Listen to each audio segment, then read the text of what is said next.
People, we are here today, but we are the sons and daughters of long generations of people who have inhabited and been born and bred and been part of this land in which we live, which we love. And we have a fantastic language, literature. We have among the best music in the world, the best dance, certainly the best games. Who's got a better game than hurling? I have yet to see it. We have many things particular to our people which are not replicated in any other part of the world, that cannot be reproduced anywhere else. And also this, my father had the phrase that every beast has its plain. We belong to Ireland, and Ireland belongs to us and to nobody else. Now,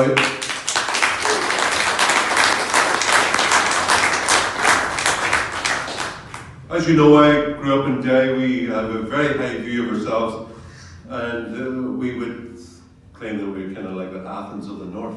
But I was certainly brought up with a great pride of, I suppose you may call it a cultural superiority complex, the very opposite of what I experienced down here in Dublin, where this oikophobia, this hatred of our own culture seems to be all over, seems to be saturated. And certainly if you switch on RTE any day of the week, or you read the Irish Times, that you have this hatred of our culture. Well, I will not accept it!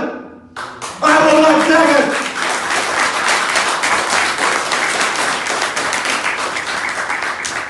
We must inculcate in our life and in that of our children a love not only of life, of God, of faith, but of Ireland and our people and our culture that cannot be replaced by anybody else.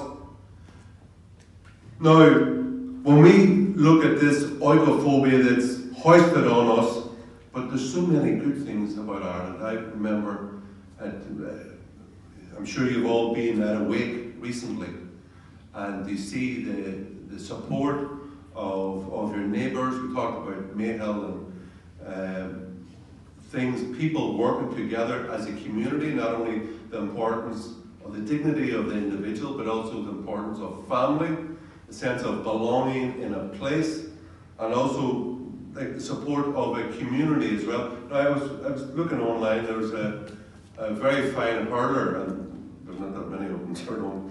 They're very fine hurler up in Tyrone there in Dungannon, a guy called Damien Casey, God rest him. Sadly, in an accident, passed away there. I think he was in Spain. But to watch the hundreds of people in a video which I saw there last week of the people in Dungannon turning out to show their support and their respect for this young man is absolutely incredible. So as much as we can say, oh, the sky's falling down and Ireland's now a terrible place, actually, if we, especially when we compare ourselves to other places in Europe, actually we are actually in a much better condition than many of the dying countries of Europe, be it Germany or Sweden, for example, are collapsing around their knees. We still have a lot of good things in our country. Our country can still be saved. For those who give up all hope, well, that is misplaced. There is still much hope in Ireland, but we just have to get organised for the task ahead. God, Hermann, you need to get this claptrap done better. So you had hundreds of years fighting the physical and cultural occupation of our land. 800 years, and for a short while, Ireland became, at least in part, only in part, a republic. And it became, well, in 1949, it declared the 26 counties a republic. And from then until 1973, when we joined the European Union, or the Common Market, as it was then called, for the short, less than 25 years of our country's existence in the last 800 years, we actually, in the part of our island, we had a national democracy. That has now been completely washed away because in matters of EU competence, EU law is superior to Irish Constitution, Irish Supreme Court, and Irish law. So that, to any person who is Irish, should be shocking and repulsive. We must take back from anybody, be it the British, from people in Brussels, from WHO, World Economic Forum, anybody who wants to have power over the Irish people, we must not accept, we must fight against. We must take back all the power that we have to determine our lives, our laws, and our destiny back to the power of the Irish people alone.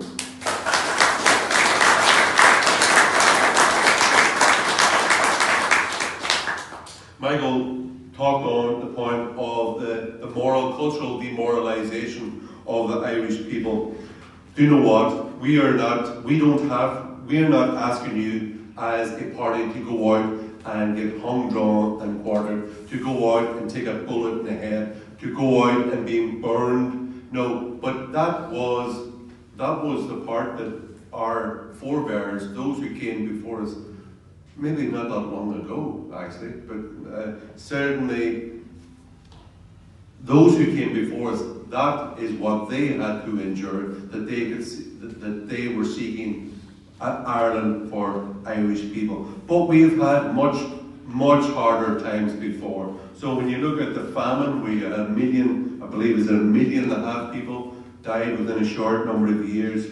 Oh, sorry, 500,000 people died. 1.5 million people emigrated out of our country. The population went, I believe, from 8 million, and like many people died in hunger for simple want of food, as food made in Ireland was being exported out of our country by those who occupied Britain, as Britain occupied it.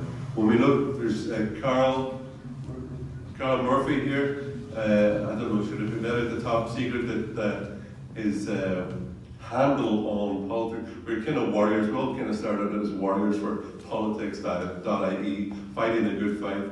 And his handle was Catalpa. What is this Catalpa business? I never heard of it. And Catalpa was the name of a ship.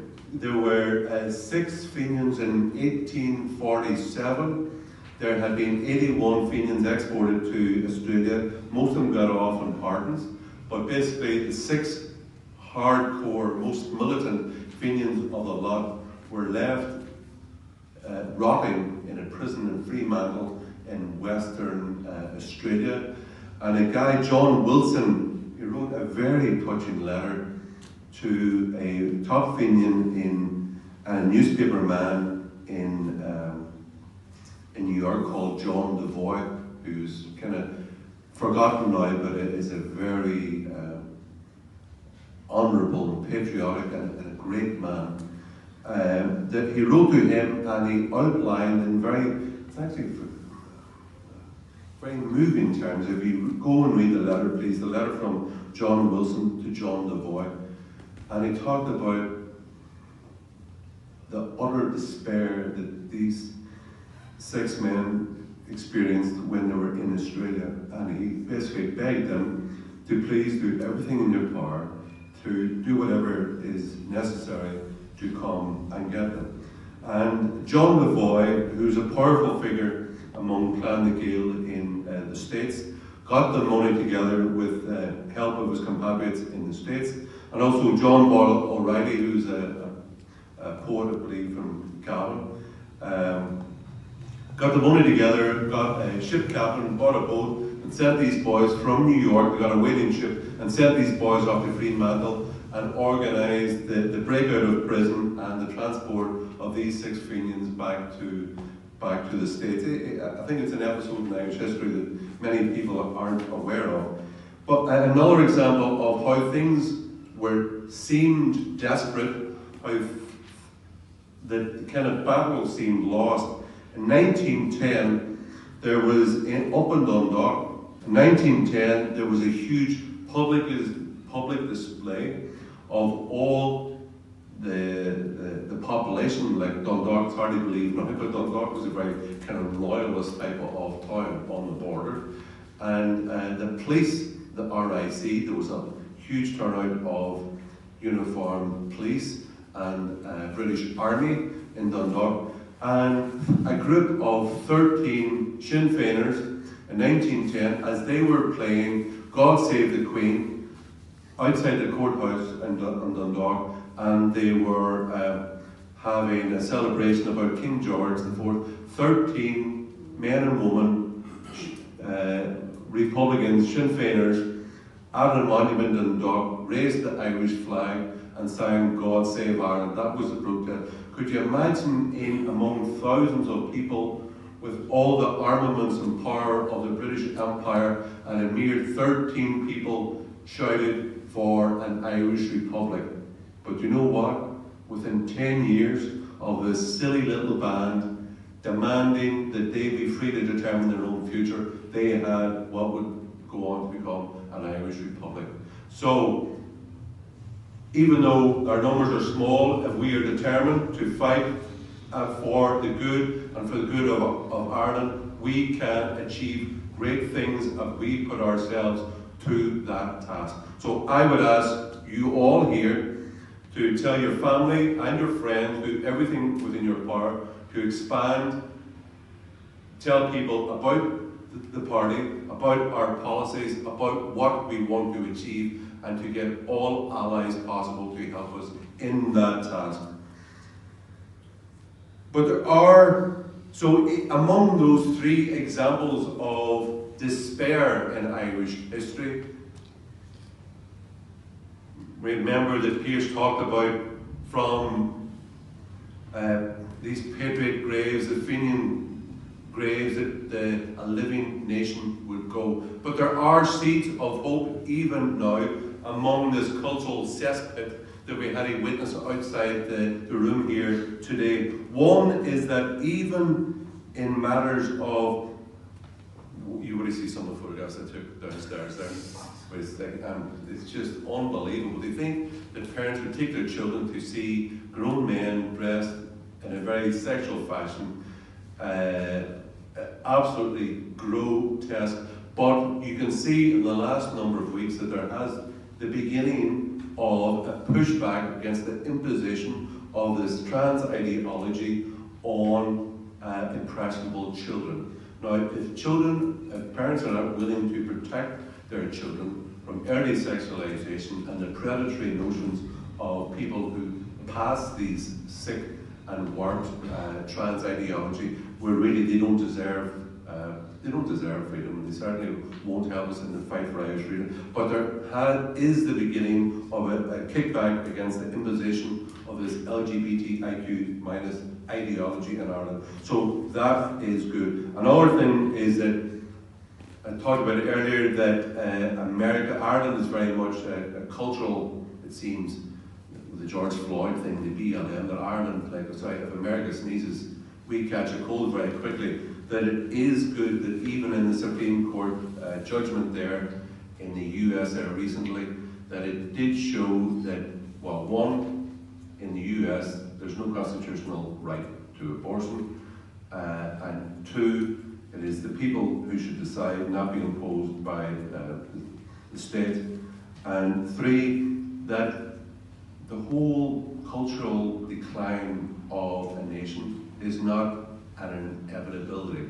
There's no kind of track by which all the train is always heading downhill. There can be like a pendulum going back and forth, or a thing coming back up to a higher plane. So the whole thing about cultural inevitability of decline is not true. Another thing is, and it's only over the last week or so, that you see comments from Matty McGrath in the Dáil and also Carol Nolan and the response from Fianna Fáil, that online, for sure, that at least 90% of all the comments online, be it in Indo or RT or wherever they were in support of a cap on immigration and people saying that there should be controlled immigration. I believe that is a huge change from even a few years ago, and I believe that our party and members of our party, and people with a like mind to yourselves, are the ones who have driven that change in Ireland, because